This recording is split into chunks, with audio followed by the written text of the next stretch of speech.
Students, स्वागत है आप सभी का फिर से मेरे यूट्यूब चैनल में। आज हम पढ़ने वाले हैं साइंस का चैप्टर सेकंड, जिसका नाम है माइक्रो ऑर्गेनिज्म। मैं उम्मीद करता हूँ कि आपने चैप्टर फर्स्ट पढ़ लिया होगा, जिसकी मैंने एक एक्सप्लेनेशन वीडियो साथ में नोट्स और उसके क्वेश्चन आंसर्स दूसरी वीडियो में करवा दिए हैं। इस अगर नहीं पढ़ा है तो मैं उसकी लिंक आपको इस वीडियो के डिस्क्रिप्शन बॉक्स में दे दूँगा। पहले जाकर फर्स्ट चैप्टर पढ़ लीजिए, एक्सप्लेनेशन पूरी, उसके क्वेश्चन आंसर को देख लीजिए, और फिर हम सेकेंड चैप्टर माइक्रो ऑर्गेनिजम्स इसमें से पढ़ने ही वाले हैं। ओके, या फिर पहले ये पढ़ लीजिए, उसके बाद वो पढ़ लीजिए, ठीक है। उम्मीद करता हूँ कि आपने अपनी कॉपी और पेन साथ में ले लिए होंगे। कॉपी और पेन, जैसे जैसे मैं आपको चीज़ें समझाता रहूँगा वैसे वैसे स्क्रीन पर आपके सारे नोट्स लिखे होंगे, और उसी नोट्स को आपको कॉपी में अपने नोट डाउन करना है।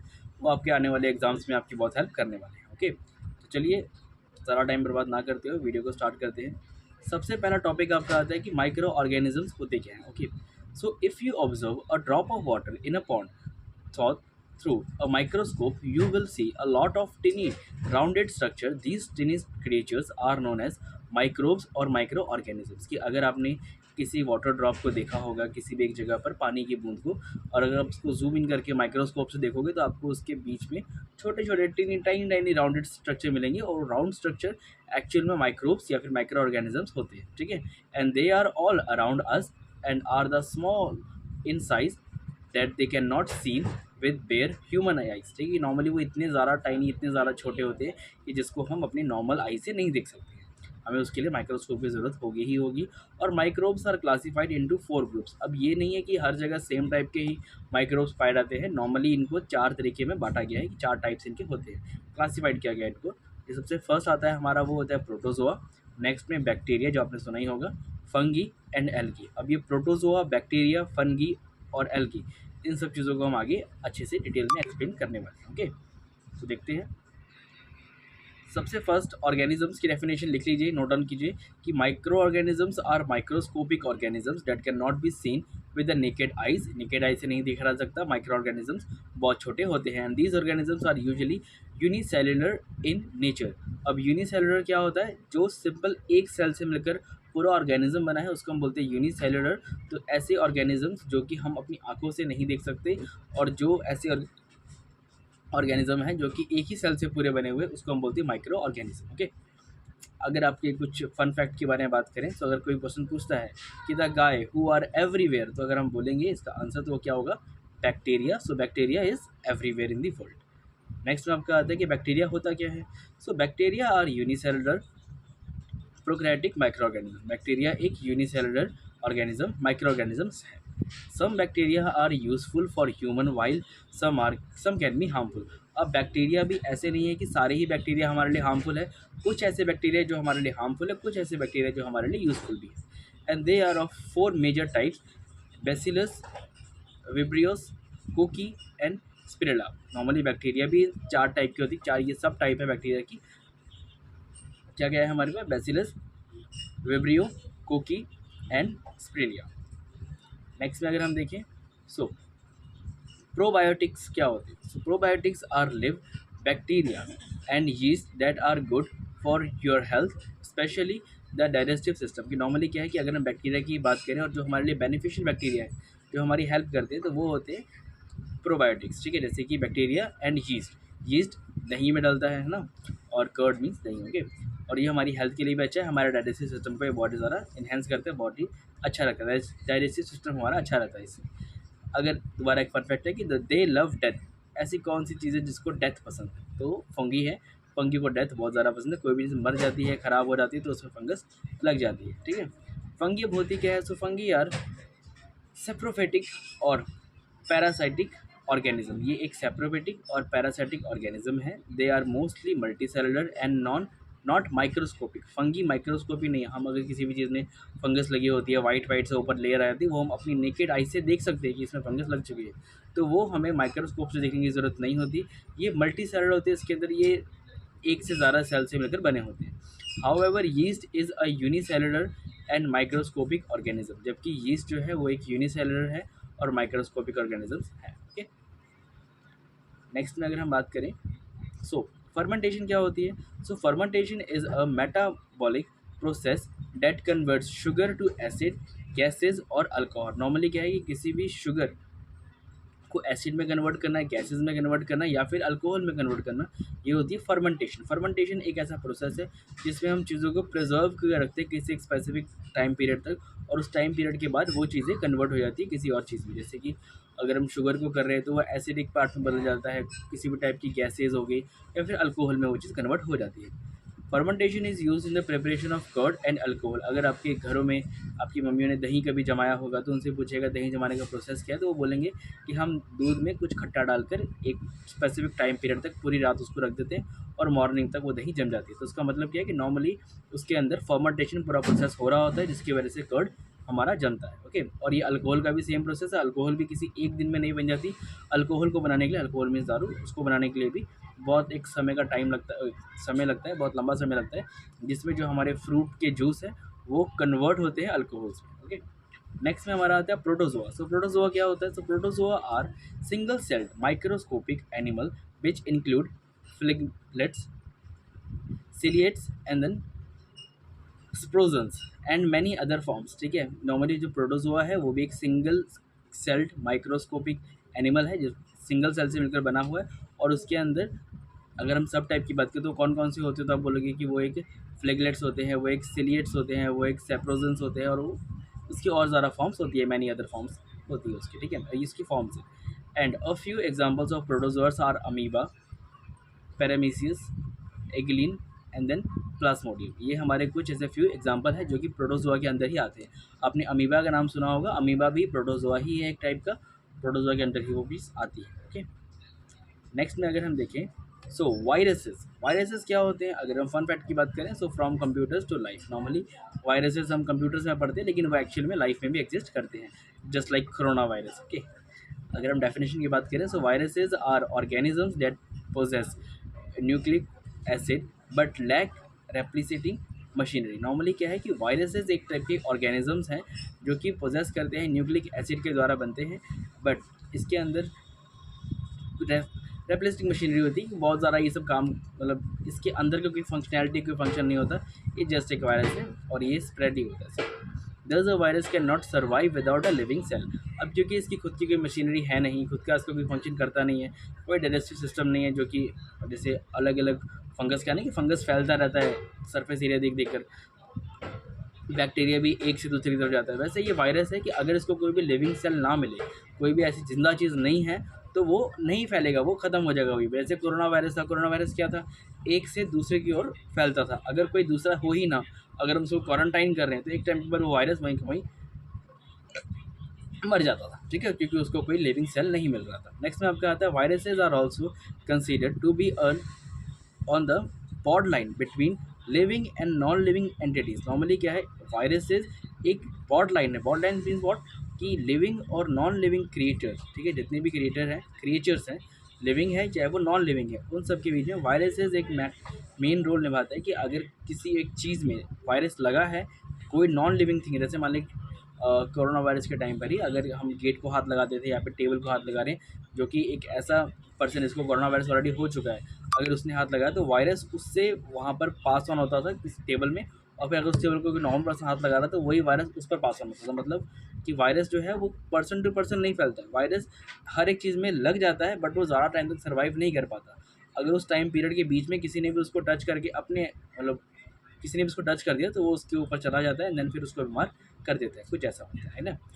अ few examples of viruses are influenza viruses like HIV एक टाइप का वायरस है। रेबीज जो कि कुत्तों के काटने से फैलता है, वो एक वायरस है। पॉली वायरस है, टोबैकोमोसिस है वायरस है, एक्सेट्रा। ओके, मतलब इस टाइप के कुछ वायरसेस फैले हुए एग्जाम्पल्स है कुछ, नोट डाउन कर लो अपनी कॉपी में। ठीक है, आगे एग्जाम के टाइम में नोट्स काम आएंगे डेफिनेशन लिखने की। अब अगर बात करें कि वैक्सीन्स और एंटीबायोटिक्स क्या होते हैं, सो जितनी भी चीज़ें हमें इन सब बीमारियों से, इन सब बैक्टीरिया से, वायरसेस से बचाती है, ये हमारी वैक्सीन्स होती है और ये एंटीबायोटिक्स होती है। अभी डेफिनेशन क्या है इसकी? So vaccines, a vaccine is a biological preparation that provide active acquired immunity to a disease. कि नॉर्मली वैक्सीन क्या होती है? वैक्सीन एक बायोलॉजिकल प्रिपरेशन है, एक ऐसी दवाई है जिससे हमारा जो इम्यून सिस्टम है वो बहुत ही ज़्यादा स्ट्रांग होता है और हमें डिजीज़ से लड़ने में हेल्प करता है। Vaccines are usually made for viral disease जितनी वैक्सीन है ये वायरल डिजीज़ के लिए बनाई जाती है। जितने भी डिजीज़ नॉर्मल फैल रहे होते हैं, जैसे सर्दियाँ में आपको खांसी जुकाम हो रहा है, या फिर कोरोना वायरस जैसे एग्जांपल लेते हो कि जैसे कोरोना वायरस में वैक्सीन बनाई जाती थी, क्योंकि वो एक स्प्रेडेबल डिजीज़ था कि वो एक से दूसरे की तरफ बहुत ही जल्दी जल्दी फैल रहा था, इसलिए हम उसके लिए वैक्सीन का यूज़ करते हैं उसको रोकने के लिए। अब few example of vaccine sir, अब कुछ टाइप की वैक्सीन क्या क्या होती है एग्जांपल के लिए। सो एक होती है हमारी सॉल्क वैक्सीन फॉर पोलियो, जो कि हमें छोटे बच्चे पिटाई जाती है, पोलियो की ड्रॉप्स, ओके, वो भी एक टाइप की वैक्सीन ही थी। And then influenza vaccine, rabies vaccine etcetera. जैसे हमने पढ़ा कि वायरसेस से, रेबीज़ वायरसेस, ठीक है, उनको प्रिवेंट करने के लिए हमने वैक्सीन लेके आ गई, जैसे कि रेबीज़ वैक्सीन, ऐसा कुछ, ठीक है। आप एग्जाम्पल्स अच्छे से याद करके जाना। नेक्स्ट में आपका आता है एंटीबायोटिक्स क्या होते हैं। So antibiotics is an inorganic or organic compound that inhibits and kills micro organisms. की एंटीबायोटिक्स क्या होते हैं, एंटीबायोटिक्स एक टाइप के इनऑर्गेनिक और ऑर्गेनिक कंपाउंड है। ये इनऑर्गेनिक भी होते हैं, इसको हम खुद बना भी सकते हैं केमिकल्स के द्वारा, और ये एक ऑर्गेनिक चीज़ें भी हैं। जैसे कि आपने देखा होगा कि अगर कुछ भी होता है तो तुलसी खा लो, या फिर दूध दही में मिलाकर, सॉरी, हल्दी वाला दूध पी लो, कुछ ऐसा। तो ये सब हमारे ऑर्गेनिक कंपाउंड्स हैं, जो कि हमें ऑर्गेनिकली नेचर से प्राप्त होते हैं। हम उसको कंज्यूम करें तो ये हमारे बॉडी में एक एंटीबायोटिक से काम करते हैं, हमारी बीमारियों को, हमारे डिजीज़ को दूर करते हैं और हमारा इम्यून सिस्टम अच्छा बनाते हैं, ओके, और नॉर्मली माइक्रो ऑर्गेनिज्म को किल करते हैं ये। Antibiotics usually target bacteria. Antibiotics का मेन टारगेट क्या होता है, बैक्टीरिया, कि वो हमारे शरीर में मौजूद बैक्टीरिया को ख़त्म करते हैं। Thus most bacterial disease are treated with antibiotics. इसलिए जितने भी बैक्टीरियाज वाले डिजीज़ होते हैं उन सबको हम एंटीबायोटिक्स के द्वारा हटाते हैं, ओके। एंटीबायोटिक्स केमिकल्स के द्वारा भी बनाया जा सकता है, याद रखिए। नेक्स्ट में आता है पैथोजेंस। तो पैथोजेंस क्या होते हैं, a pathogen is any organism that causes disease. In this context pathogens are micro organisms. Normally क्या है, पैथोजेंस एक टाइप के ऑर्गेनिज्म है जो कि डिजीज़ फैलाते हैं, ठीक है, बीमारियां फैलाते हैं। इन दिस कॉन्टेक्स्ट अगर हम इसी बारे में बात करें तो पैथोजेंस आर माइक्रो ऑर्गेनिजम्स, कि पैथोजेंस भी क्या होते हैं, एक माइक्रो ऑर्गेनिज्म होता है, बहुत ही छोटा पार्ट, मतलब बहुत ही छोटा ये क्रिएचर होता है। Bacteria, protozoa and viruses can be pathogens. अब क्योंकि हमने बोला कि बहुत ही छोटा सा टाइनी होता है, तो बहुत ही छोटा, टाइनी और बीमारियां स्प्रेड करने वाले क्या होते हैं, तो वो क्या होते हैं, बैक्टीरिया, प्रोटोजोआ और वायरसेस। तो प्रोटोजोआ, वायरसेस, बैक्टीरिया भी क्या होते हैं, पैथोजेंस होते हैं। नेक्स्ट में आपका आता है कैरियर। सो कैरियर क्या होता है, so carrier is a person or organism infected with an infectious disease agent but display no symptoms of it. Normally क्या है कि अगर किसी पर्सन को जिसका इम्यून सिस्टम बहुत ही ज़्यादा हाई है, ठीक है, और वो इसके ऊपर एक टाइप की बीमारी, जैसे मान लीजिए कि अमन एक पर्सन है और रोहन एक पर्सन है, ठीक है, अमन एंड रोहन का एग्जांपल लिया हमने। अब अमन का इम्यून सिस्टम बहुत ही ज़्यादा हाई है, वो अच्छी चीज़ें खाता है, पौष्टिक चीज़ें खाता है, तो उसको ज़्यादातर बीमारियां नहीं लगती हैं। बट क्योंकि उसके ऊपर एक वायरस आ गया, मान लीजिए उसको सर्दी हो गई, ठीक है, अब उसको सर्दी हुई है तो उस पर अफेक्ट नहीं रह रहा, कोई ज़्यादा सिम्टम्स उसके नहीं आ रहे हैं, वो बहुत ही ज़्यादा बीमार नहीं हो गया उस सर्दी से। बट क्योंकि उसके इम्यून सिस्टम बहुत ज़्यादा हाई है और जो रोहन है हमारा, उसका इम्यून सिस्टम बहुत ही ज़्यादा लो है, तो अगर अमन के संपर्क में रोहन रहेगा और अमन के पास ऐसा वायरस है, बैक्टीरिया है, आप बोल लीजिए, जिसकी वजह से सर्दी हुई है और उसको ज़्यादा इफेक्ट नहीं डालती, बट वही अगर वायरस स्प्रेड हो गया, कैरियर, वो उसका कैरियर हो गया जो बीमारी को एक से दूसरी की तरफ लेके जा रहा है। अब अमन से वो बीमारी किसको लग गई, रोहन को लग गया। रोहन का क्योंकि इम्यून सिस्टम ठीक नहीं था, तो वो उसी सेम बीमारी से बहुत ही ज़्यादा बीमार हो गया। अमन को वो सिम्टम्स ज़्यादा नहीं दिखे क्योंकि उसका इम्यून सिस्टम बहुत ज़्यादा हाई था, और रोहन इसी सेम बीमारी से बहुत ही ज़्यादा तकलीफ में आ गया क्योंकि उसका इम्यून सिस्टम लो था। तो जो ये बीच में जो होता है ना, इसका इम्यून सिस्टम ज़्यादा होता है, या फिर कोई सामान भी हो सकता है जिससे वायरसेस फैलते हैं, हमने टेबल का एग्जांपल लिया था कुछ ऐसे, तो इसको हम बोलते हैं कि कैरियर से हमारे, जो कि हमारी इन्फेक्शन को एक जगह से दूसरी जगह फैलाने में हेल्प करता है या फिर फैलाता है, ओके, जो कि अच्छा नहीं है, हेल्पफुल नहीं है ये, okay. they can spread the infection since they already have the pathogens in their bodies, क्योंकि उनके ऑलरेडी बॉडीज़ में पैथोजेंस होते हैं, जिसकी वजह से वो आगे उस पैथोजेंस को स्प्रेड आउट करते हैं, आगे बैक्टीरिया, वायरसेस को फैलाते हैं, ठीक है, उनको हम बोलते हैं कैरियर्स, जो कि बीमारी को एक जगह से दूसरी जगह में ट्रांसफ़र करते हैं। नेक्स्ट में आपका आता है vector. So what is vector, a vector is an organism which is a beating insect और टिक। ये एक काटने वाला कीड़ा होता है, vector, okay, date can transmit disease और पैरासाइट फ्रॉम वन एनिमल और प्लांट टू अनदर। नॉर्मली एक एनिमल या फिर एक प्लांट से इन्फेक्शन लेकर, मतलब सॉरी, इन्फेक्शन लेकर नहीं, उस पर इन्फेक्शन डालता है, ये खुद जाकर किसी भी एक एनिमल को, किसी भी एक ह्यूमन बीइंग को, किसी भी एक प्लांट को इन्फेक्ट करता है, उसके अंदर बीमारियाँ डालता है। जैसे कि कॉमन एग्जांपल है इसका मॉस्किटो, ठीक है, काटता है वो हमारा मच्छर है ना, कि हाँ मच्छर से क्या होते हैं, डेंगू होते हैं, मलेरिया होते हैं। तो कैसे होते हैं कि ये मच्छर, मलेरिया वाले मच्छर खुद हमें काटते हैं, जिसकी वजह से हमें बीमारियाँ ये होती है। ओके, मलेरिया डेंगू वगैरह होते हैं। नेक्स्ट में आपका आता है एक बेस्ट एग्जाम्पल है कि मॉस्किटोज, याद करके जाना।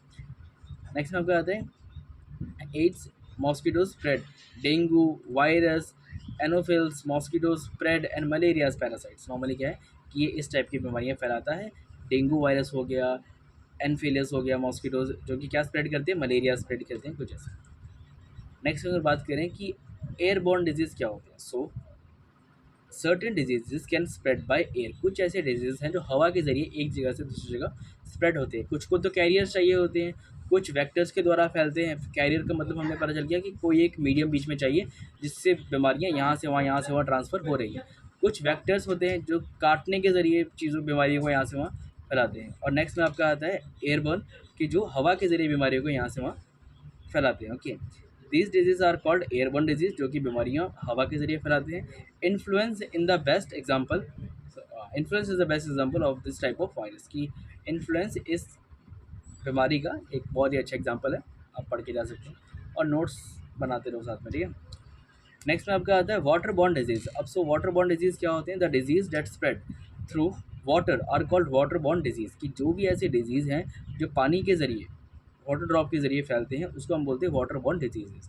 Containment water is host to several pathogens. कि नॉर्मली अगर कहीं पर पानी बहुत ही ज़्यादा जमा है, जमे हुए पानी में बहुत ही टाइप के बैक्टीरियाज, वायरसेस, पैथोजेंस, वो पैथोजेंस मीन्स ये सारी चीज़ें वो बहुत ही ज़्यादा स्प्रेड होती है, बहुत ज़्यादा क्रिएट होती है, बहुत ज़्यादा बनती है, मच्छर वगैरह, वेक्टर्स, ठीक है। ये सब इसी चीज़ों में, मॉस्किटोज़ इन्हीं चीज़ों में ज़्यादा होते हैं कि जहाँ पर पानी खड़ा होता है। So containment water is a host of a several pathogens and typhoid is a best example of a water borne disease. की अगर हम बात करें डिजीज़ की, इसका स्पेशल एग्जांपल कौन सा है, तो वो है हमारा टाइफाइड। टाइफाइड कैसे होता है, टाइफाइड इन्हीं वाटर बॉर्न डिजीज़ के चक्कर में होता है कि जहाँ पर पानी बहुत ही ज़्यादा खड़ा है, आप उसके आसपास रह रहे हैं, मान लो नाला है आसपास, ऐसी जगह है, तो आपको टाइफाइड होने का खतरा बहुत ही ज़्यादा बढ़ जाता है, क्योंकि वहाँ पर आपको इस टाइप का डिजीज़ हो सकता है। ओके,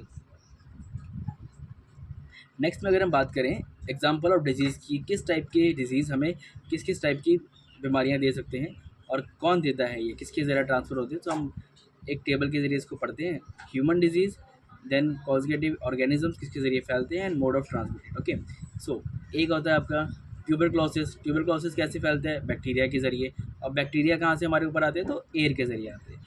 उसके बाद मिसलेस है, जो कि वायरस है टाइप का, एयर के ज़रिए आता है। चिकन पॉक्स है, चिकन पॉक्स कैसे होता है, वायरस से होता है, जो कि एयर या फिर किसी भी कॉन्टैक्ट से आने से हो जाता है। पोलियो है, उसके लिए वायरस है ना, उसमें वायरस है पोलियो भी, ओके, और वो एयर के ज़रिए या फिर कॉन्टैक्ट के ज़रिए भी फैलता है। नेक्स्ट में आपका होता है कोलेरा है, जो कि बैक्टीरिया के ज़रिए फैलता है। वाटर और फूड, ठीक है, उसके ट्रांसमिट करते हैं। एंड देन टाइफॉइड है, जो एक टाइप का बैक्टीरिया है, एंड देन वाटर के ज़रिए फैलता है। हेपेटाइटिस बी है, जो ये टाइप का वायरस है, और ये वाटर से फैलता है, पानी से फैलता है। Okay, plant diseases. अब सो प्लांट डिजीजेस क्या होते हैं, certain pathogens can cause diseases in plants. कुछ ऐसे पैथोजेंस है जो कि डिजीजेज प्लांट्स के जरिए फैलते हैं। Okay, just like humans plants can be attack by bacteria and virus. की जैसे ह्यूमंस में बैक्टीरियाज या वायरस अफेक्ट करते हैं, वैसे ही सेम तरीके से प्लांट्स में भी बैक्टीरिया या वायरस अफेक्ट करते हैं। अब several micro organisms cause disease in plant like rice, potato, wheat, sugar cane, orange, apple and other things. कि ये सारे जितने भी हमारे फूड ग्रेन्स हैं, जितनी भी हमारी ये राइस, पोटैटो, व्हीट वगैरह है, इन सब में माइक्रो ऑर्गेनिजम्स एक टाइप का डिजीज़ छोड़ सकते हैं। छोड़ते नहीं हैं, नॉर्मल ऑब्वियस सी बात है, हर चीज़ में नहीं, बट अगर फसल ख़राब होती है, बारिश बहुत ज़्यादा हो जाती है, या फिर कीड़े अटैक करते हैं इन सब चीज़ों में, और मैन्योर्स बहुत ही ज़्यादा बढ़ जाते हैं, हम बहुत ही ज़्यादा खाद पदार्थ का यूज़ कर रहे हैं, फर्टिलाइजर्स का ज़रूरत से ज़्यादा यूज़ कर रहे हैं, तो प्रोटीन ज़्यादा होने के कारण बैक्टीरिया भी उसमें घर कर जाता है। अब बैक्टीरिया घर करने से जो प्लांट है उसमें भी इफेक्ट डलता है। अगर हम डिजीज़ की बात करें और पैथोजन की बात करें, किस टाइप का पैथोजन यूज़ किया जाता है और मोड ऑफ ट्रांसमिट क्या है, तो इसमें भी एक होती है हमारे पास किट्रस कैंकर। ये हमारा बैक्टीरिया है जो कि एयर के ज़रिए फैलता है। नेक्स्ट में आपका आता है रस्ट ऑफ व्हीट, ये फंगी है एक टाइप का, और ये एयर और सीड के ज़रिए फैलता है। नेक्स्ट में आपका आता है येलो विन मोसैकिक ऑफ भिंडी, और ये भी किसके ज़रिए आता है, वायरस एक टाइप का, और ये एक इंसेक्ट के ज़रिए फैलता है। Okay, plants. नेक्स्ट अगर हम बात करें, so watch what you eat. So food poisoning and preservations कि नॉर्मली अगर हम जो खा रहे हैं वही खाना हमारे लिए एक टाइम पर वरदान होता है और एक टाइम पर वही जहर होता है। अब वो कैसे कि अगर हम उसको फ्रेशली खा पा रहे हैं तो इसका मतलब वो वरदान है, हम उसको हमारा हमारी सेहत को और ज़्यादा इन्हेंस करेगा, हमारा इम्यून सिस्टम बढ़ाएगा, हमें हेल्दी रखेगा। बट अगर हम उसको सर्टेन टाइम पीरियड के बाद खा रहे हैं, उसके ख़राब होने के बाद खा रहे हैं, तो वही फूड हमारे लिए पॉइजन का काम करेगा, हमारे लिए वो फूड जहर बन जाएगा। अब उसी को हम बोलते हैं फूड पॉइजन। अब फूड पॉइजन क्या होता है?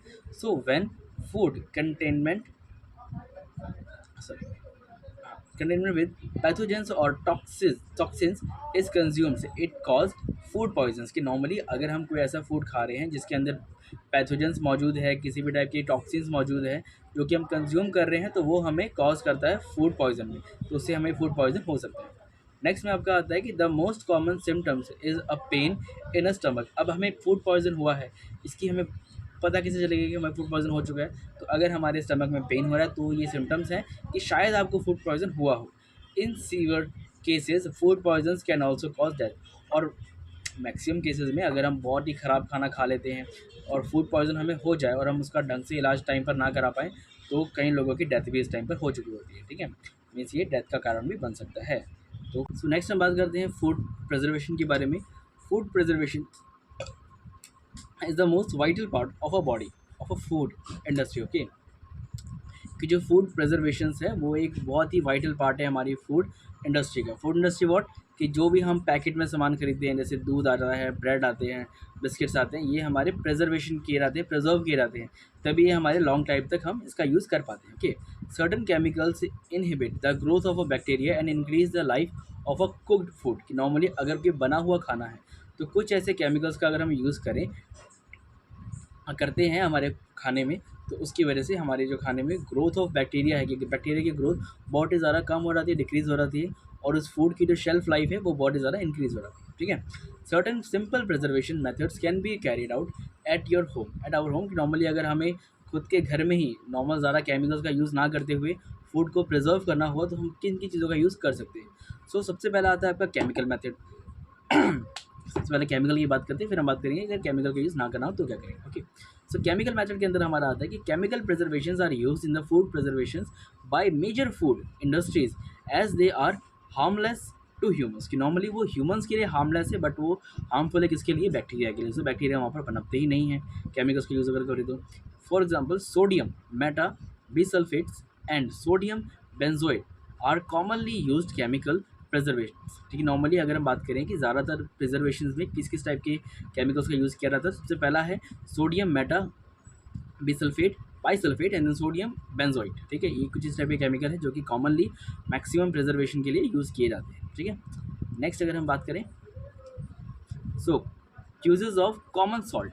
सो common salt also known as a sodium chloride is use as a preservative at home. कि अगर हम घर में ही बोलें तो घर में ही प्रिजर्व करने के लिए चीज़ों को सॉल्ट का यूज़ किया जाता है। कि अगर हम किसी चीज़ में नमक डालें तो वो लंबे समय के लिए टिकी रहती है। एग्जाम्पल लेते हैं तो हम अचार का एग्जाम्पल लेते हैं, अचार में अगर हम नमक डाल रहे हैं तो वो ज़्यादा टाइम के लिए प्रिजर्व रहता है।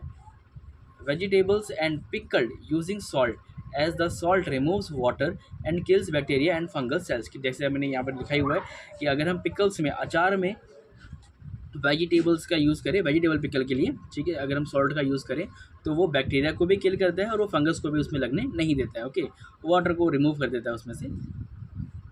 नेक्स्ट में हमारे प्रिजर्वेटिव्स आता है sugar. So sugar is use for the preservation of jams jellies and then squashes. कि अगर हम जैम्स को, जैसे हमने देखा शैशे पैक में आते हैं हमारे पास या तो बॉटल्स में आते हैं जैम्स जेलीज, ये सब भी शुगर इसके अंदर कंटेन होता है। तो शुगर ख़राब क्यों नहीं करता? क्योंकि शुगर इन सब चीज़ों को प्रिजर्व करके रखता है लंबे समय के लिए। The growth of microbes is restricted by the use of sugar as it reduce the moisture content. कि अगर हम इसके अंदर चीनी डाल दें तो उसके ख़राब होने के चांसेस बहुत ही ज़्यादा कम हो जाएंगे। अगर हम घर में ही बात करें तो घरों में भी अगर हम दूध में चीनी डाल के उसको रख दें तो जो उसकी प्रिजर्वेशन होता है वो हो जाएगा और उसका जो टाइम पीरियड होता है, शेल्फ लाइफ होती है, वो थोड़ी बढ़ जाएगी। ठीक है, नेक्स्ट अगर हम देखें सो प्रिजर्वेशंस बाय ऑयल एंड विनेगर।